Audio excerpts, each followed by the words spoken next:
Me revoilà. Normalement, vous avez déjà dû visionner le protocole du test d'immunodiffusion ou test d'Ouchterlony, que j'ai dû commenter en français puisque l'original est en anglais. Vous pouvez le regarder si ça vous dit.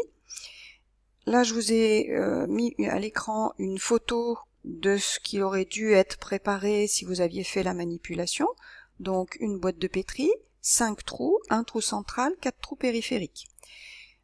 Je vous fournis les éléments à placer dans les trous, notamment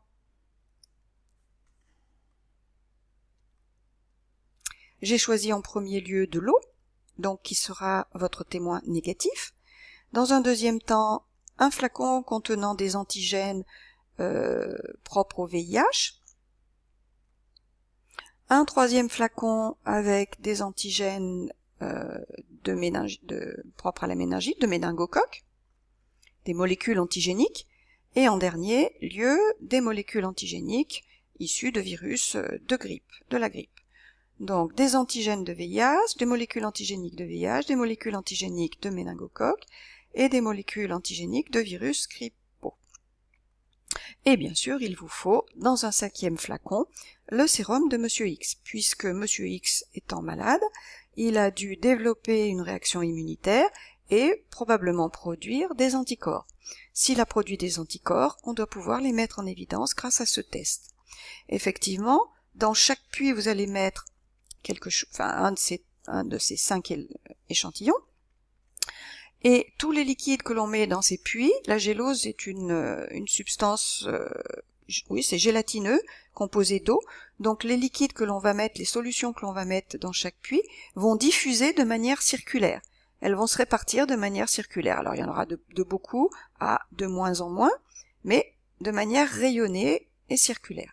Ça dans chaque puits, même le puits central, tous les puits périphériques vont émettre, bon, ça va pas aller très loin, c'est pour ça qu'il faut pas trop éloigner les puits les uns des autres. Dans la vidéo du protocole, le préparateur avait une règle pour justement estimer la distance entre les puits. Donc avec toutes ces informations, je pense que vous pouvez mettre en pause bientôt cette vidéo, construire un petit schéma, faire un plan de la position des puits et réfléchir à comment vous organiseriez vos dépôts. Ce que vous mettriez dans chaque puits. Vous avez 5 solutions, 5 puits, à vous de les remplir correctement. Réfléchissez bien à ce que l'on va faire, ce que l'on veut obtenir. Vous mettez en pause pendant que moi je vais continuer et vous apporter la solution. Alors voilà, je vais légender mes 5 puits. Je vais mettre de l'eau en périphérie, donc tous mes antigènes plus le témoin avec rien en périphérie, et en fait le sérum de Monsieur X au centre, puisqu'il contient les anticorps, alors que les autres contiennent des antigènes ou rien du tout. Donc les anticorps vont rencontrer différents antigènes et réagir ou pas avec. Alors que là, le sérum va rencontrer de l'eau et normalement ne réagira pas avec. Le résultat final, voilà.